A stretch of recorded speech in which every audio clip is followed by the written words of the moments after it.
What is up, everybody? Welcome to a special episode 10 of Bettin N Boozin here on the HHH Racing Podcast. I'm your host, Kyle Roscoe. I am back from my little hiatus to the big leagues on Thursday night. Pete filled in for me. Thanks so much to him for doing a great job here on Bettin N Boozin, as we had an awesome week covering Fountain of Youth stakes as well as the San Felipe and other stakes at Santa Anita last week.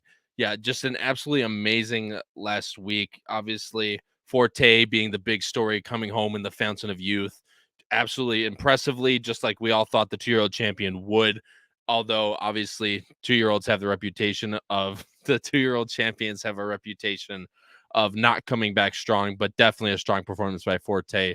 Excited to see where he goes on the Kentucky Derby trail. Most likely, probably get one more prep in before the Derby, but we'll see later. But today, we have an absolutely great show for you guys. As many of you know, we're doing this show taped for Wednesday night, as Howard and I will be heading to Vegas for the National Handicapping Championship, the NHC, which is live in Vegas this Friday through this Sunday. If you're watching, I believe it's March 10th through the 12th.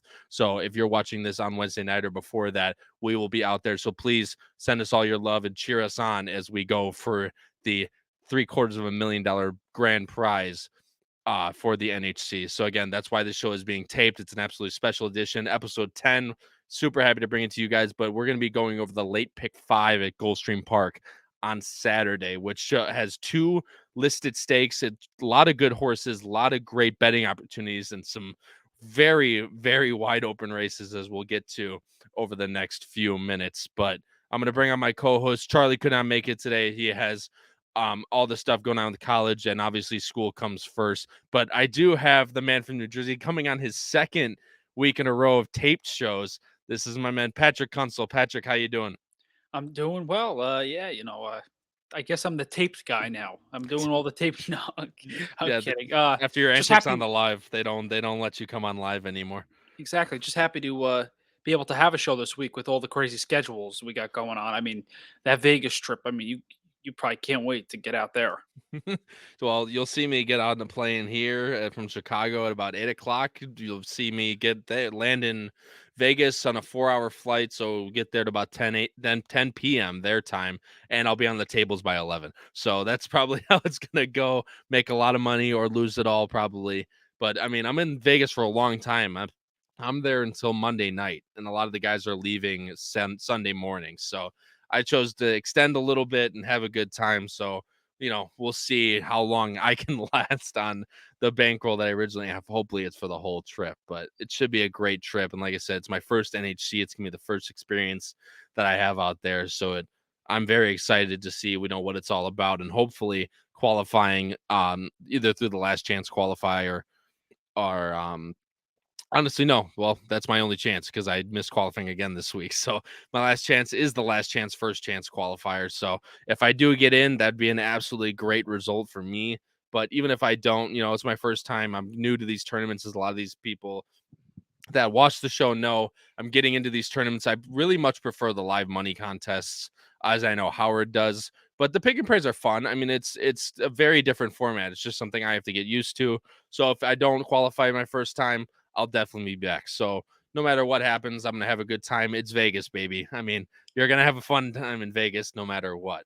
But like I said at the beginning of the show, we're gonna go over the late pick 5 at Gulfstream, which is Saturday, March 11th. If you're watching beforehand, hopefully you are, because you're going to want to hear what we have to say. And obviously, if you have any comments below, leave them, or any comments about the races, any picks, any tickets, any comments at all, please leave them below the video players. This is a taped show. We will not have live chat, but we still want to interact with you guys. So please, if you guys have any opinions at all about the sequence or have any questions, please leave them below the video player. That would be great. And again, just to touch on a few things, please go down below and hit subscribe on the video player. We've been growing every single day. Please, if you mean a lot to us, if you could hit subscribe. It also lets YouTube know that this is a show that a lot of people want to watch. Same thing, please hit the like button down there as well. That will push out this show to many people, and hopefully you can grow a big viewership before on the road to the Kentucky Derby. So if you could, please, also, if you're a audio listener, please rate, review, and subscribe on our audio platforms, which highlights Apple Podcasts, Spotify, and Anchor. Those are the main 3 places that we post all of our shows, no matter if it's Bettin and Boozin, the flagship show, a Tuesday show that they do, anything will be posted on there. So please, if you're more of an audio listener, please go do that.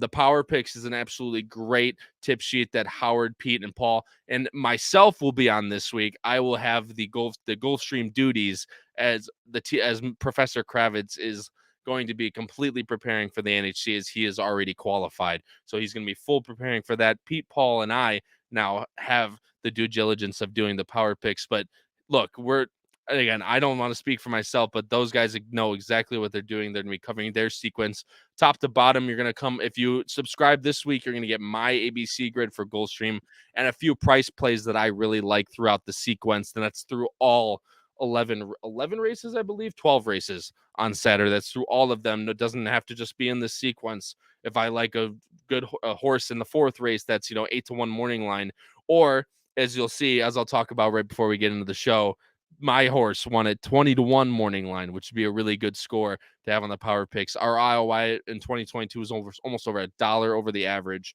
So if you at all, it's a very, very affordable $15.99 a month, comes out to about $4 a weekend, and you get them sent out on Saturday every weekend. So it's $4 a sheet. It's extremely profitable. I would highly recommend that you check it out. That link is below the video player. And again, thank you to our sponsors, BetUS and Crownsway Racing, for making all this happen. Crownsway Racing, it's almost time to get in, almost done for Series E. But if you are still interested, please still contact Anthony Rollo at crownswayracing.com or their Twitter at Crownsway Racing.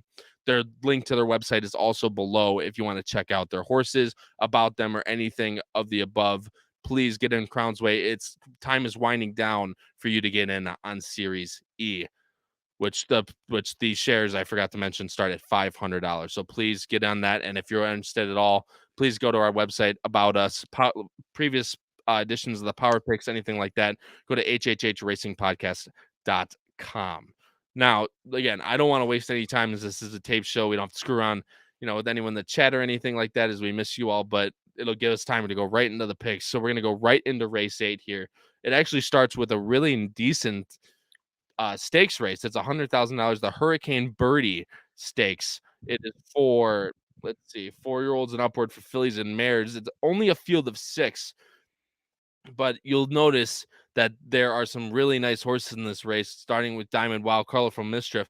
But obviously the standout is Frank's Rocket for Junior Alvarado and Bill Mott. And actually we have the same exact picks for this race, Patrick. I'm going to let you talk first, of course.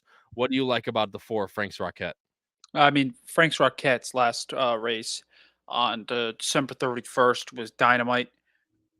This horse went to the lead and just never gave it up. Won by 12 lengths. Horse has been training dynamite. It has been a bit of a layoff for the horse. Billy Mott's given this horse some time off, but I just think this horse is far and away the best. Yeah, I mean, look, there is going to be a lot of speed in this race, which I'll get to in a second. But for me, there's always, the threat of having that pace injected into a race. But Frank's Rocket just seems obscenely faster than these horses. I mean, I don't even think Frank Rocket's necessarily a need the lead type at all either. I mean, Yep. you'll look back at this race at Saratoga in 2022, was able to rate off and just got caught by Kamari, who's a very, very nice horse. I mean, still got a 103 buyer, so I don't necessarily think Frank's Rocket is a need the lead type by any means. If he gets beat, or she, I got to take a drink for that one. Cheers, my friends, to anyone out there. I called a she a he. I got to take a drink. But anyway, it just comes down to, I think Frank's Rocket can sit. I think she can go. I don't necessarily think she's limited to one or the other. So I really think Frank's Rocket will be really tough to beat here, as you'll see in my pick 5. Patrick, we actually have the same exact sequence for all our picks. Colorful Mischief seems like the obvious second choice in this race behind Frank's Rocket. It's for Pletcher and Jose Ortiz, as Irad and Louis Saez are not here at Gulfstream for Saturday. What did you like about Colorful Mischief? Clever Mischief's a solid horse. She's nothing special, but she's hit the money last 2 times out, losing to the same horse. But this horse is just below, Frank's Rocket, Yep. and I can the horse can maybe sit off the pace and pounce on maybe a fast fractions, quite possibly, but I just don't think the horse is as good as Frank's Rocket. Yeah, and I mean, look, this race is very simple for me. Is if the race holds together, Frank's Rocket wins. Probably, in my opinion, by probably at least 2 or 3. If the race falls completely apart, that's where Colorful Mischief is going to come in. I think she's the best out of the 2 closers realistically in this race out of the 6. It's her and Diamond Wow. I think Colorful Mischief has these last 2 races set her apart from Diamond Wow, who really only had that one good race at optional claiming in the last.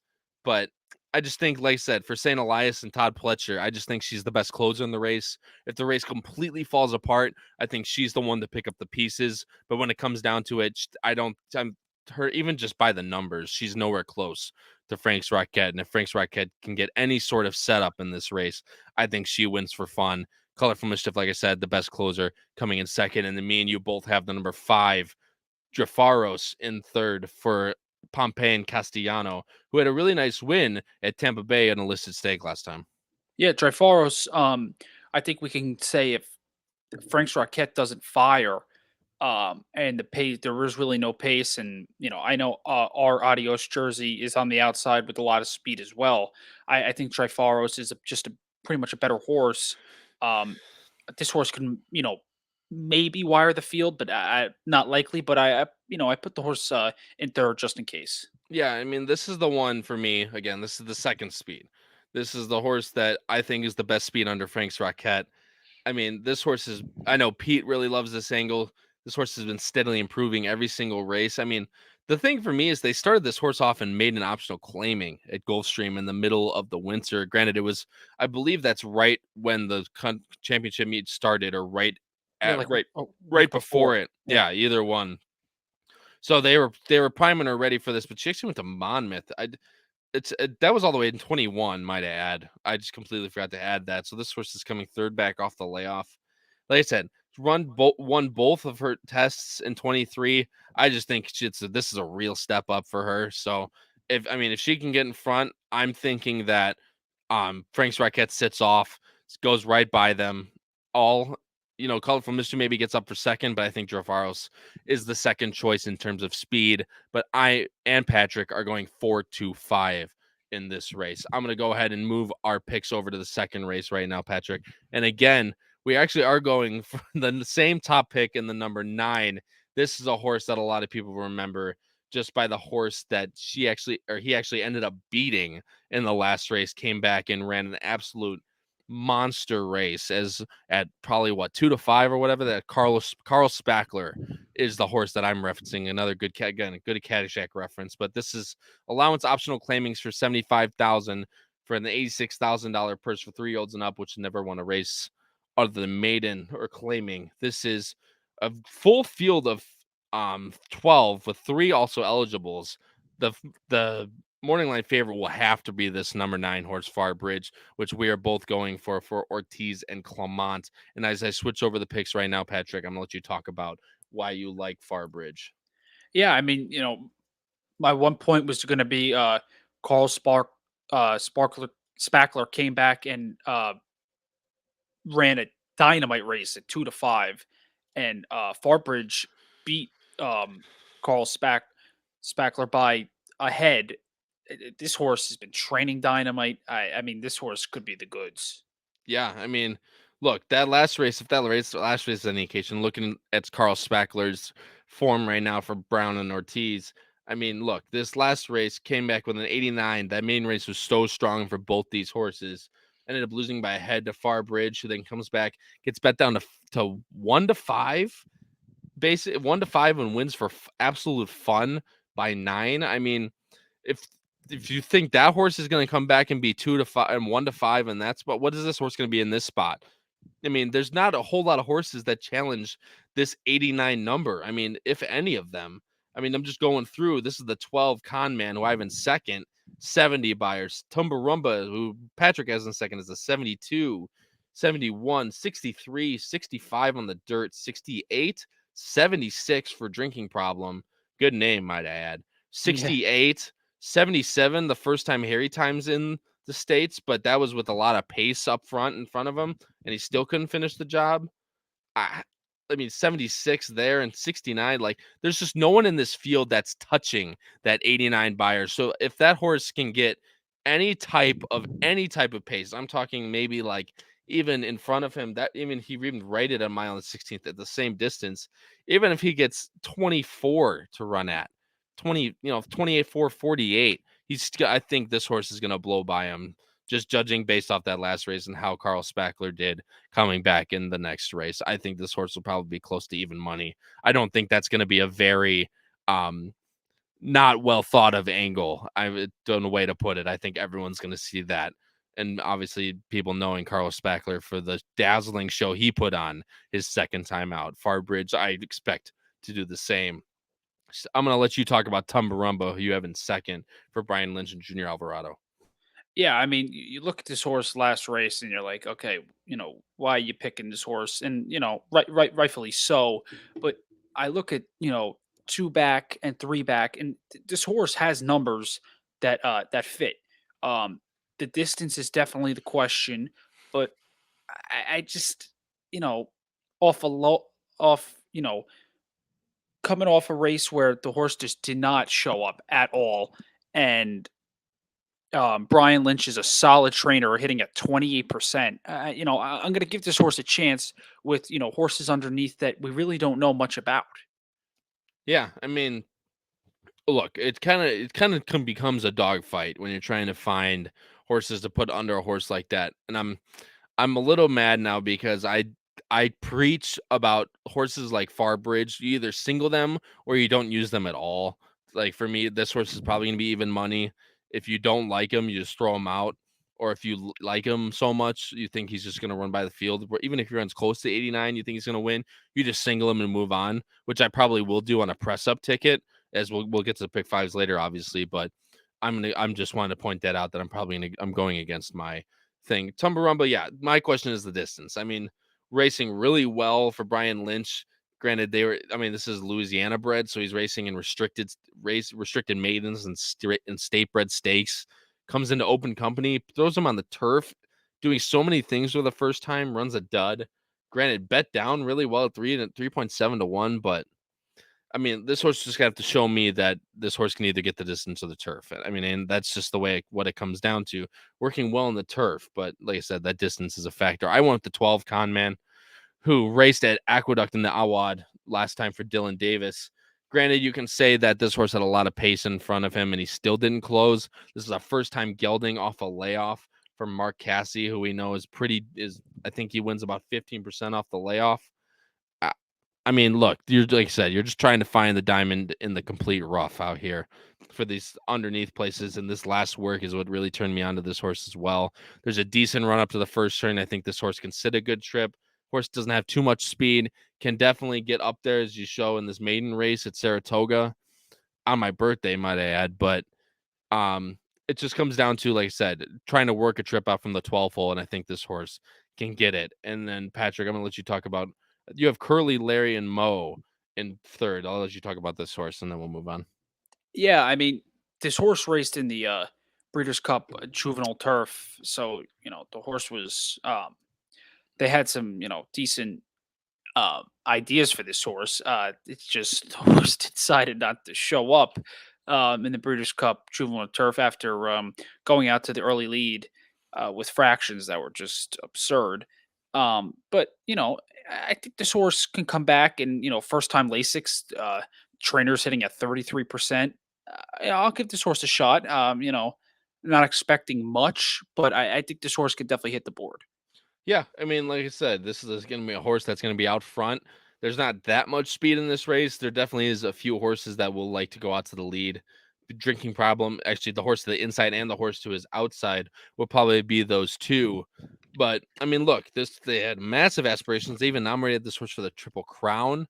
I mean, George Sharp, like I said, is taking a little bit of loony pills on that regard. But I mean, hey, I want to throw my horse on the Derby trail, but I don't think Otago is going to be ready in time for that. But hey, I love the aspirations. I went with drinking problem. I think this horse is, in my opinion, off this last race is going to be the speed of the speed. I know they dropped him down for 35 and then they put him up in allowance and he did what he did at 8-1 and got bet down against some decent horses. Again, look, you just got to pick what you can. This is my horse that if there is a horse that's going to wire the field, I think it's probably going to be Drinking Problem, going to continue to improve. Maybe he just found that he likes the turf a lot. Obviously 2 for 2 on the turf, so we'll see how it goes. I don't think the distance is an issue. I don't think the turf's an issue, but we'll see on Saturday. But I'm going 9-12-5, and Patrick goes going the 9-11-6. Patrick, I'm going to switch it over right now to race 10. And again, I'm telling you, I told you before the show is once I saw your picks, I was like, we're either going to absolutely crush this pick 5, or we're going to get, for lack of a better term, we're going to get shit on. Like, there's no in between there. We're going with the same top 3 again. This is an allowance optional claiming 25,000 with an $86,000 purse for 4-year-olds and up, which have never won 12,000 other than a maiden claiming or starter or restricted. It is a field of 8, which I would assume that the morning line favorite is going to be the number 3 Starship Renegade from Miguel Vasquez and Steven Dwoskin. Dwoskin. My apologies. So, Patrick, what do you like about the 3?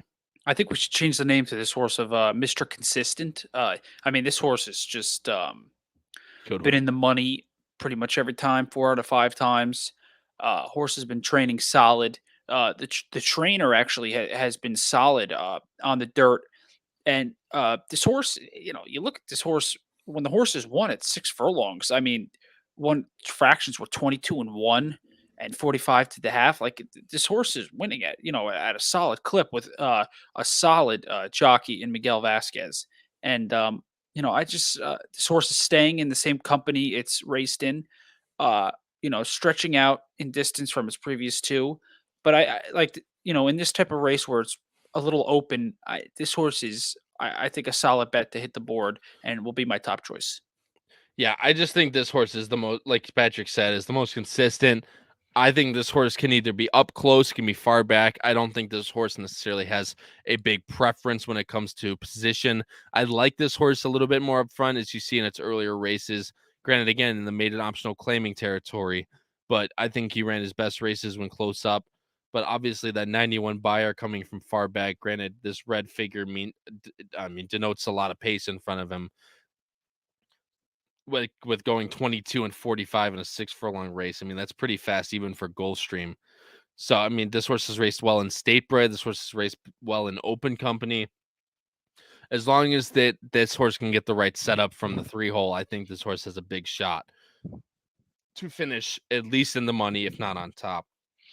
Me and you, Patrick, both have the 5 in second, coming off a long layoff for Brian Lynch and Jose Ortiz. Yeah, I mean, Cover Me Up was bought for $200,000. This horse was previously trained by Richard Baltus, so the horse raced out in California for a while. They had high aspirations for the horse. I mean, the horse ran in the Texas Derby at Lone Star previously until it made the trainer switch to Brian Lynch, which is a solid trainer switch. I mean, Richard Baltus to Brian Lynch, you could debate that if it benefits the horse. I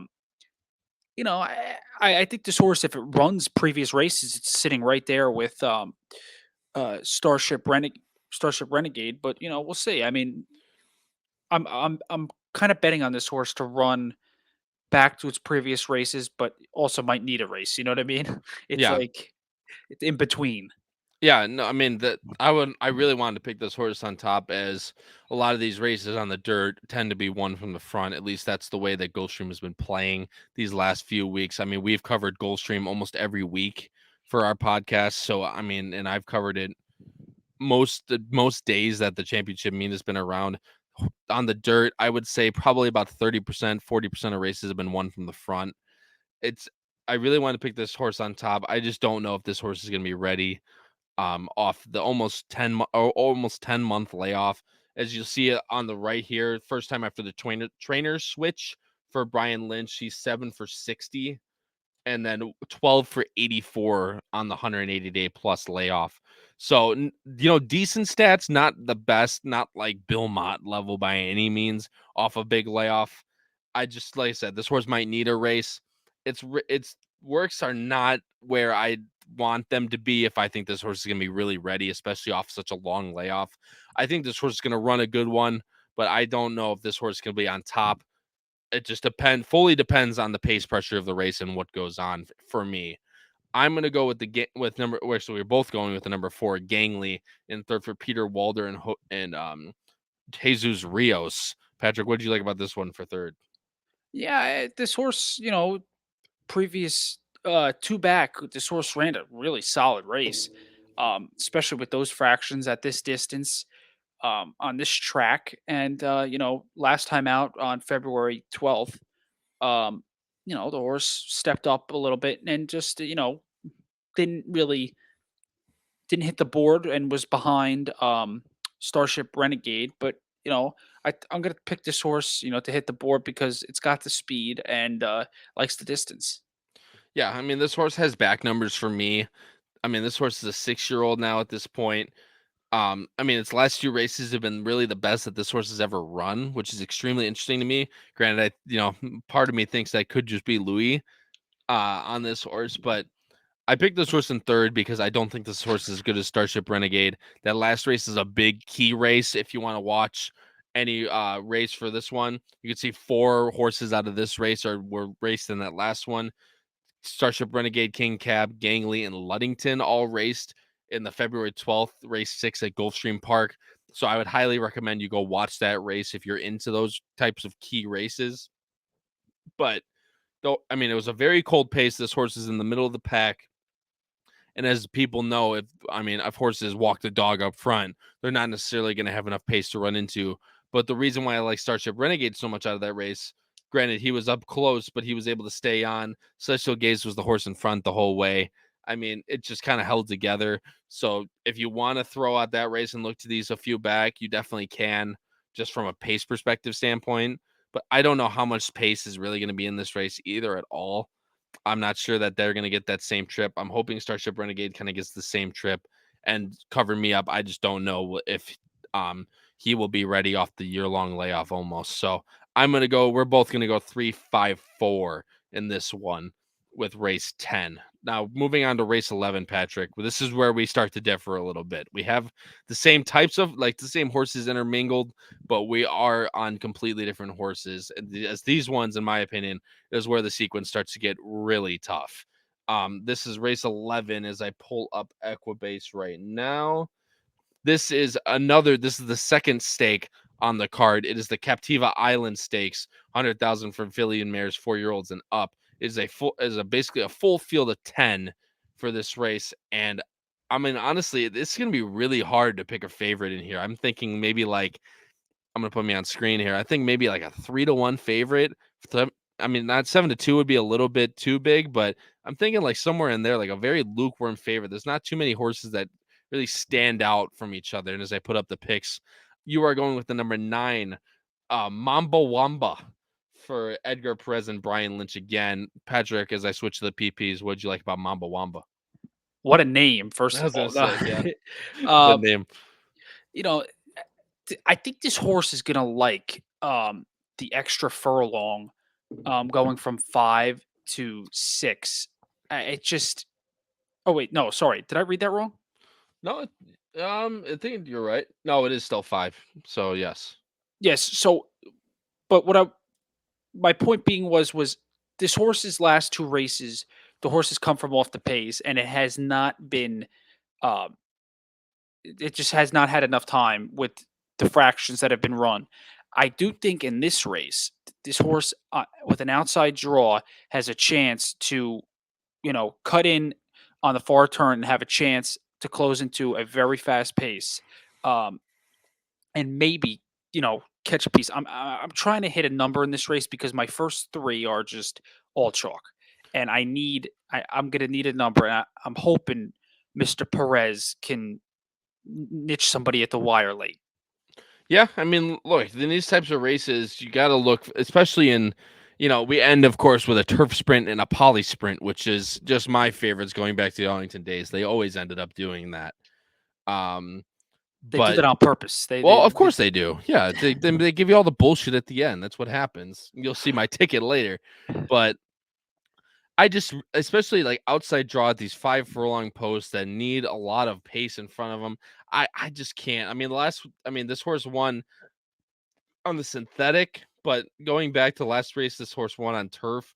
This horse, 21-2 for 5 furlong. I mean, that's monster pace. Not as monster as the pace for Smoking Jay's race where they ran 20-2 to the first quarter, might I add.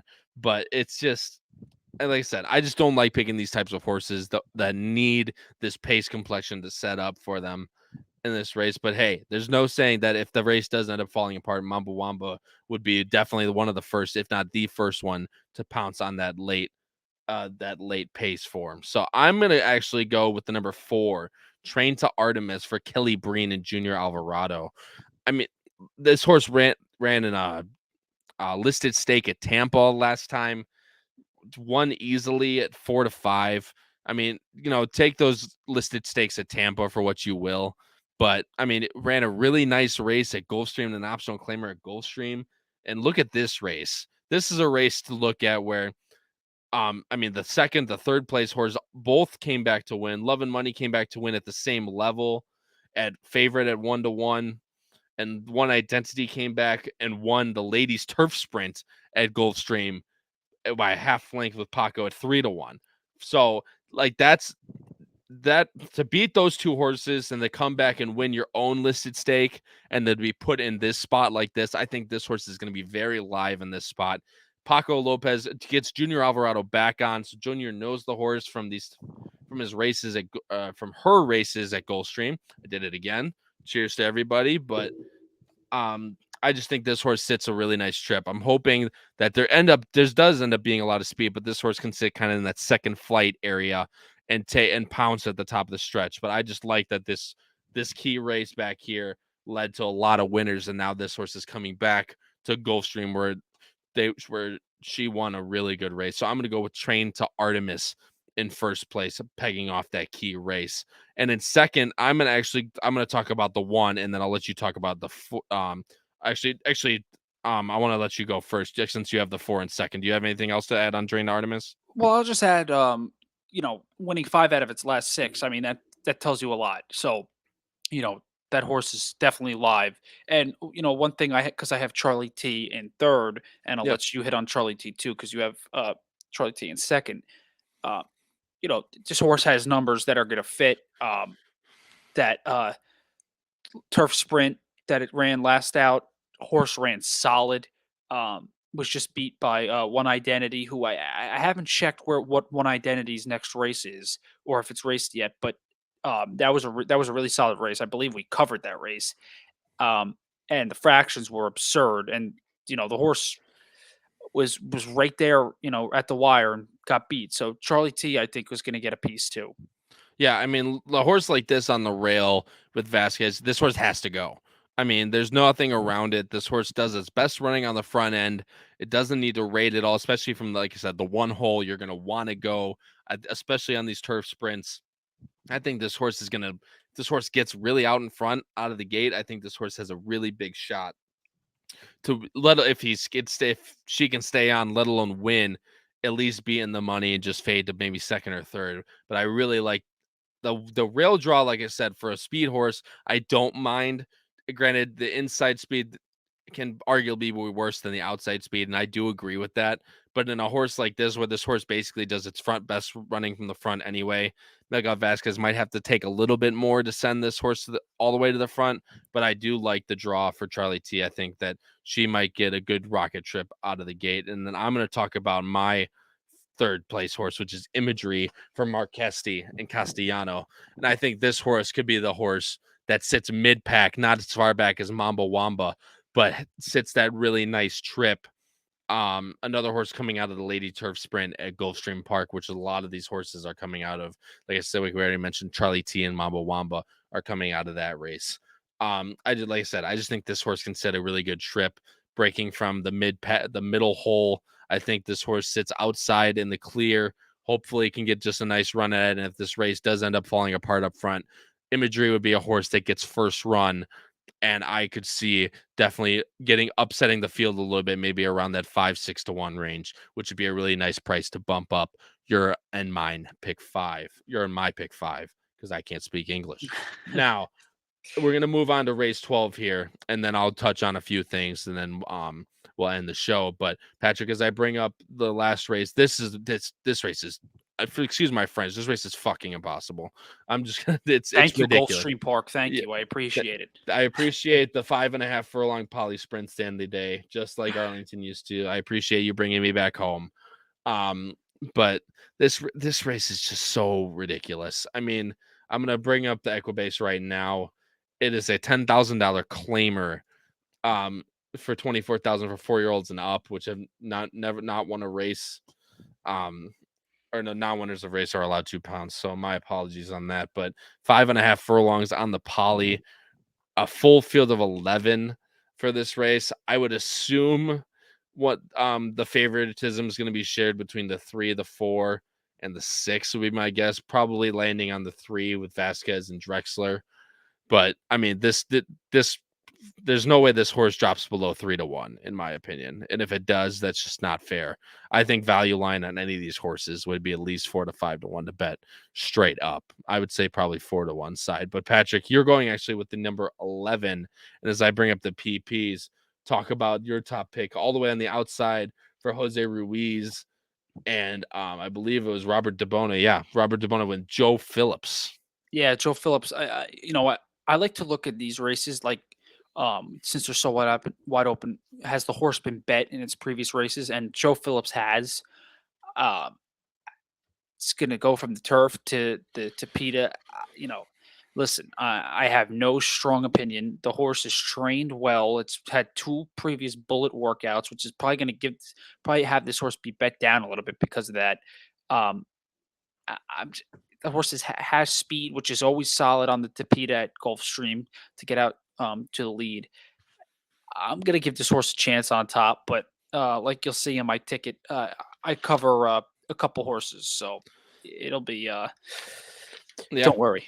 I mean, I get it. Look, I hate I call it Gulfstream Speedway is what I have denoted the Tapeta as because it just seems like, especially in these really cheap races, whoever rockets out to the front usually ends up holding. Um, I just the 11 hole is so hard from these. Granted, you have the extra half furlong to be able to work out a trip. It's not just a full 5 furlong sprint, but God, those outside posts are so hard to come out of, especially. But this horse has some speed, can work out its own trip. So this horse, he definitely has the capability to work out a good trip. I just really hate betting those really outside posts. But again, as long as the sort works out a good trip, I think it could be dangerous. Pride and Passion is my top pick for Drexler and Vasquez. Coming out of Woodbine to Peter races, granted, ran really well, but very low level claimers. I mean, 4,500 and 7,000 claimers with Kazashi Kimura. I, like I said, guys, it just comes down to this. I think this horse can be really set a good trip. I think this horse is not a need the lead type, but can really get up and stalk the pace, whether he sits right in the front lines or he sits right behind the top flight. I just think this horse sits a good trip. This is fully a trip based opinion on my part because basically I'm trying to find a way to try and justify myself for picking a horse like this on top in these races. I mean, this horse had an 18 buyer 5 back and a 45 buyer 3 back, but back to back 74s. I look, I don't know. I don't know what to tell you. This race is impossible, but I really do like those last 2 races. I think that's the trip that this horse can sit in this race, and a 74 buyer will be much enough to win a race like this at a low level claimer on the Tapeta. So, and again, like I said, Gulfstream Speedway plays towards the front. This horse will sit towards the front. I like this horse on top. You're going to go with actually the number 8, which I believe is Handsome Prince. Yes, it is Jennifer Young with God, Adrian Morales. God, I cannot remember. That's really Yep. bad on my part. Is it Adrian? Okay, good. And Miss Jennifer Young, coming in at 24% on the synthetic, with an ROI of $3.38. I'm going to take my shot with that. Yeah. Listen, you go 2 back. This horse won at this level. Give me a chance. This horse is going to be, I'm I'm gonna get I'm gonna get a solid Yeah. solid payout on this horse. So I'm gonna give this horse a chance. Listen, like I said, my first three race picks on the card of the late pick five are chalk. My goal is to make the last two be you know pretty much bombs. So we're get to the final two and hope for the best. Yeah, I mean, you get to the pay leg. I mean, look, this is one of those horses. I mean, two back, that race would probably be good enough to win this race at that 72 buyer with Luca, who actually, I believe, jumps on a different horse in this race. But like you said, I mean, this horse will probably be in that 10-1 range, most likely, 8-1, maybe. You're just trying to catch a bomb in these races because these are the races to do it, especially when you have horses like Frank's Rocket and then you got Far Bridge in the second leg. You got to catch it somewhere. So I'll never denote a man for trying to take a high price in these types of races. I'm going with the number 4, um, backwoods boogie for Mary Epler and Edgar Perez. Mary Epler trains out at looks like Laurel Park and stuff like that. I'm pretty sure she has decent stats for coming off these types of races into the synthetic and stuff like that. This is going to be another bomb, but this is my race that if this race somehow falls apart with these cheap claimers, this is going to be one of those horses that can pick up the pieces. Dropping down a little bit in class from Gulfstream 16 to Gulfstream 10. I know a lot of people can argue it's not really that big of a drop, and I would agree with you. But just trying to find different stats in different ways. I mean, this horse is out of Galileo and English Channel. Like it almost seems like this horse would be better longer on the turf, but that's just my opinion. Obviously, Mary knows a lot more about this horse than I do, but this is the horse that I think can, if he works out a middle trip and will be able to turn at the top of the stretch, this will be the one horse that can pick up the pieces. And I'm going to talk about my stat pick of the day, which is that number 7 in there. But I'll let you finish out your picks. Well, actually, you picked number 3, Pride and Passion, as well in third, who I liked on top. Do you have anything to add before I move to my final pick? No, did win his last two starts, like you hit on, and that's really about it. And in this race, I'll take that angle. The horse likes to go into the winner's circle with a lot of horses that prefer not to. So That's actually a great way to put it. But the thing is like I already touched on this horse, I know, but just like I don't still like where these 74s come from. I mean, this horse has been running yeah, 45, 58, 59 with its previous top, and all of a sudden this horse runs 274s. I like the double up by her top. This horse could just be improving again, but like I said, I just think that horse hits a good trip. I'm going with the number 7, Celebratory, in third for Scooter Davis and Jose Ortiz. And you might look at this, granted, besides this one turf race, and you might just think I'm absolutely effing nuts, basically, on this race. But if you look over to the right here, I have some stats, some smaller sample sizes, but this horse was previously traded by John McCrae, and is now coming to Scooter Davis for the first time. Scooter Davis in 2022 might add won 35% of his races. And off a trainer switch from horses going from anyone to Scooter Davis's barn, he wins 8 for 12.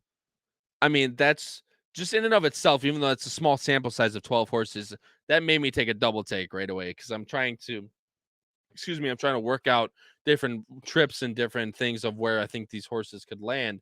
8 for 12 off a trainer switch. That's 66%. That's a mighty big number. And 2 for 6 off the layoff, coming like 61 to 180. So again, a very small sample size, but again, 33%. I mean, you just look at any of these trainer stats. I mean, first weather turn, 50%. I mean, those are just wins 36% of his sprints, 37% of his synthetic. I mean, it's just massive, massive numbers. Granted, again, dropping down in class from 25 at Woodbine. Granted, I mean, he won an optional 40 last year in September.